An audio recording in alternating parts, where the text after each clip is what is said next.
ವಿರಾಮದ ನಂತರ ವಾರ ಭವಿಷ್ಯ ನೇರ ಪ್ರಸಾರ ಕಾರ್ಯಕ್ರಮಕ್ಕೆ ಮತ್ತೊಮ್ಮೆ ಸ್ವಾಗತ. ಶ್ರೀನಿವಾಸ್ ಅವರು ಮೈಸೂರಿಂದ ಕರೆ ಮಾಡಿದ್ದಾರೆ. ನಮಸ್ತೆ ಶ್ರೀನಿವಾಸ್ ಅವರೇ.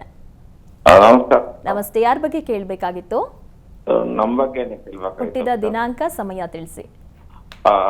27 27 27 27 3 1960. ಸಮಯ 4:30 ಸಂಜೆ. 4:30 ಸಂಜೆ. ಏನ್ ಪ್ರಶ್ನೆ ಇತ್ತು?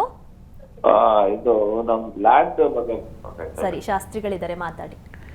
ನಮಸ್ಕಾರ ಶ್ರೀನಿವಾಸ್ ಅವರೇ. ನಮಸ್ಕಾರ. ನಮಸ್ಕಾರ. ನಮಸ್ಕಾರ. ಗೊತ್ತಾಯ್ತು ಲ್ಯಾಂಡ್ ವಿಚಾರವಾಗಿ ಅಂತ ನೀವು ಪ್ರಶ್ನೆ ಹೇಳಿದ್ದೀರಾ. ಈಗ ಪ್ರಸ್ತುತ ಕಾಲದ ಬಲವನ್ನು ನೋಡ್ಕೊಳ್ಬೇಕು. ಈಗ ಕುಜದಶೆಯಲ್ಲಿ ತಮಗೆ ನಡೀತಾ ಇರತಕ್ಕಂಥದ್ದು ಗುರುವಿನ ಒಂದು ಭುಕ್ತಿ ನಡೀತಾ ಇದೆ ನೋಡಿ. ಗುರು ನಿಮ್ಮ ಜಾತಕದಲ್ಲಿ ಒಳ್ಳೆಯ ಕ್ಷೇತ್ರದಲ್ಲಿ ಅಂದರೆ ತನ್ನದೇ ಮನೆಯಲ್ಲಿರ್ತಕ್ಕಂಥದ್ದು ಒಳ್ಳೆಯ ಅಂಶ, ಇದೊಂದು ಒಳ್ಳೆಯ ಲಕ್ಷಣ. ಹೀಗಾಗಿ ಯಾವಾಗ ಬಲವಿರ್ತದೋ ಆಗ ಅನುಕೂಲವೂ ಆಗುತ್ತೆ. ಹೀಗಾಗಿ ಆತಂಕ ಬೇಡ. ಈಗ ಚೆನ್ನಾಗಿದೆ, ನೀವು ಪ್ರಯತ್ನಗಳನ್ನು ಮಾಡಬಹುದು, ಪ್ರಯತ್ನಗಳನ್ನು ಮುಂದುವರಿಸಬಹುದು. ಕುಜನು ಚತುರ್ಥ ಸ್ಥಾನದಲ್ಲೇ ಇದ್ದಾನೆ ಈಗ ಗೋಚಾರದಲ್ಲಿ. ಹೀಗಾಗಿ ಎಲ್ಲ ಕ್ಲಿಯರ್ ಆಗಲಿಕ್ಕೆ ಅವಕಾಶಗಳಿದ್ದಾವೆ. ನೀವು ಆ ರೀತಿಯ ಭೂಮಿ ವ್ಯವಹಾರಗಳು ಅಥವಾ ಇನ್ನೇನು ನಿಮ್ಮ ಪ್ರಯತ್ನ ಏನಿದೆ ಆ ಪ್ರಯತ್ನಕ್ಕೆ ಖಂಡಿತ ಫಲ ಇದೆ. ಸುಬ್ರಹ್ಮಣ್ಯನ ಪ್ರಾರ್ಥನೆ ಒಂದು ಮಾಡಿ, ಸುಬ್ರಹ್ಮಣ್ಯ ಸನ್ನಿಧಾನಕ್ಕೆ ಪಂಚಾಮೃತ ಸೇವೆ ಮಾಡಿಸಿ. ಪ್ರತಿ ಮಂಗಳವಾರ ತುಂಬ ಸಹಾಯವಾಗುತ್ತೆ. ಪ್ರಯತ್ನ ಮಾಡಿ, ಒಳ್ಳೆಯದಾಗಲಿ ತಮಗೆ. ಕರೆ ಮಾಡಿದ್ದಕ್ಕಾಗಿ ಧನ್ಯವಾದಗಳು. ಶಾಸ್ತ್ರಿಗಳೇ, ಕೊನೆ ಹಂತಕ್ಕೆ ಬಂದಿದ್ವಿ. ಈಗ ಸಾಲಬಾಧೆ ನಿವಾರಣೆಗಿರುವಂತಹ ವಿಶೇಷವಾದಂತಹ ಮಂತ್ರದ ಬಗ್ಗೆ ತಿಳಿಸ್ಕೊಡಿ. ಹೌದು, ಅದೊಂದು ಮಂತ್ರವನ್ನು ಗಮನಿಸೋಣ. ಸಾಲದ ಸುಳಿಗೆ ಸಿಕ್ಕಾಕೊಳ್ಳದೇ ಇರತಕ್ಕಂಥ ಒಂದು ಮಂತ್ರ, ಸಿಕ್ಕಾಕೊಂಡ್ರೆ ಅದನ್ನು ಹೊರಬರ್ತಕ್ಕಂಥ ಮಂತ್ರ, ಎರಡೂ ಆಗಿದೆ. ಇದು ಮನಸ್ಸನ್ನು ಕಂಟ್ರೋಲ್ ಇಟ್ಕೊಳ್ತಕ್ಕಂಥದ್ದು. ಗಮನಿಸಿ ಮಂತ್ರವನ್ನು.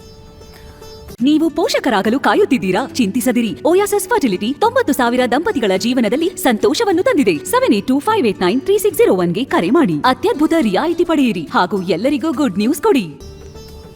ಋಣಭಾರ ಪರೀತಸ್ಯ ದಹ್ಯಮಾನಸ್ಯ ಕರ್ಮಭಿಃ ಗ್ರಹೈಃ ಪ್ರಪೀಡ್ಯಮಾನಸ್ಯ ಪ್ರಸೀದ ಮಮ ಶಂಕರ ಅಂತ.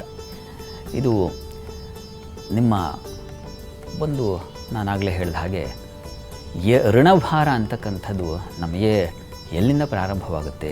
ದೇವಋಣ, ಋಷಿಋಣ, ಪಿತೃಋಣ, ಹೀಗಲ್ವಾ? ಅಲ್ಲಿಂದ ಶುರುವಾಗಿ ನಾವು ಮಾಡೋ ಸಾಲದವರೆಗೂ ಇಟ್ಕೊಳ್ಬಹುದು. ಯಾಕೆಂದರೆ ಮಂತ್ರಕ್ಕೆ ಸರ್ವ ರೀತಿಯಲ್ಲೂ ಅದನ್ನು ಪರಿಹರಿಸಿಕೊಡ್ತಕ್ಕಂತಹ ಶಕ್ತಿ ಇದೆ. ಹೀಗಾಗಿ ಈ ಮಂತ್ರವನ್ನು ಋಣಭಾರ ಪ್ರೀತಸ್ಯ ದಹ್ಯಮಾನಸ್ಯ ಕರ್ಮಭಿಃ ಗ್ರಹೈಃ ಪ್ರಪೀಡ್ಯಮಾನಸ್ಯ ಪ್ರಸೀದ ಮಮ ಶಂಕರ. ಈ ಮಂತ್ರವನ್ನು ಹೇಳ್ಕೊಳ್ಳಿ, ಪ್ರತಿ ದಿವಸ ಹೇಳ್ಕೊಳ್ಳಿ. ಯಾರ್ಯಾರು ಈ ಒಂದು ತೊಳಲಾಟದಲ್ಲಿದ್ದೀರೋ ಅವರೆಲ್ಲರೂ ಈ ಮಂತ್ರವನ್ನು ಹೇಳ್ಕೊಳ್ಬಹುದು. ಎಷ್ಟು ಬಾರಿ ಹೇಳ್ಕೊಳ್ತೀರಾ? 108 ಬಾರಿ ಹೇಳ್ಕೊಳ್ಳಿ. ಅಷ್ಟು ಕಷ್ಟ ಆಗ್ತಾಯಿದೆ ಅಂತಂದರೆ ತದರ್ಧ ಹೇಳ್ಕೊಳ್ಳಿ, ಅಂದರೆ 54 ಬಾರಿ ಹೇಳ್ಕೊಳ್ಬಹುದು. ಹೇಳಿ, ಶ್ರದ್ಧೆಯಿಂದ ಹೇಳಿ. ಅಂಥದ್ದೊಂದು ವಾತಾವರಣವೇ ನಿರ್ಮಾಣ ಆಗೋದಿಲ್ಲ. ಆಗಿದ್ದರೆ ಅದರಿಂದ ಹೊರಬರಲಿಕ್ಕೆ ಖಂಡಿತ ದಾರಿಯಾಗುತ್ತೆ. ಶ್ರದ್ಧೆ ಭಕ್ತಿಯಿಂದ ಮಾಡಿ, ಆ ಶಂಕರನ ಪ್ರಾರ್ಥನೆಯನ್ನು ಮಾಡಿ. ಸರಿ ಶಾಸ್ತ್ರಿಗಳೇ, ಇಡೀ ವಾರದ ವಿಶೇಷತೆ ಜೊತೆಗೆ 12 ರಾಶಿಗಳ ಫಲಾಫಲದ ಬಗ್ಗೆ ತಿಳಿಸ್ಕೊಟ್ರಿ. ಹಾಗೆ ವೀಕ್ಷಕರು ಕರೆ ಮಾಡಿದಂತಹ ಸಂದರ್ಭದಲ್ಲಿ ಸಲಹೆ, ಸೂಚನೆ, ಪರಿಹಾರಗಳನ್ನು ಸೂಚಿಸಿದ್ರಿ. ಧನ್ಯವಾದಗಳು. ಸರ್ವೇ ಜನಾಃ ಸುಖಿನೋ ಭವಂತು, ಸಮಸ್ತ ಸನ್ಮಂಗಳಾನಿ ಭವಂತು. ಎಲ್ಲರಿಗೂ ಶುಭವಾಗಲಿ. ವೀಕ್ಷಕರೇ, ಇದಾಗಿತ್ತು ಇವತ್ತಿನ ವಾರ ಭವಿಷ್ಯ ನೇರ ಪ್ರಸಾರ ಕಾರ್ಯಕ್ರಮ. ನೇರ, ದಿಟ್ಟ, ನಿರಂತರ ಸುದ್ದಿಗಾಗಿ ನೋಡ್ತಾ ಇರಿ ಏಷ್ಯಾನೆಟ್ ಸುವರ್ಣ ನ್ಯೂಸ್.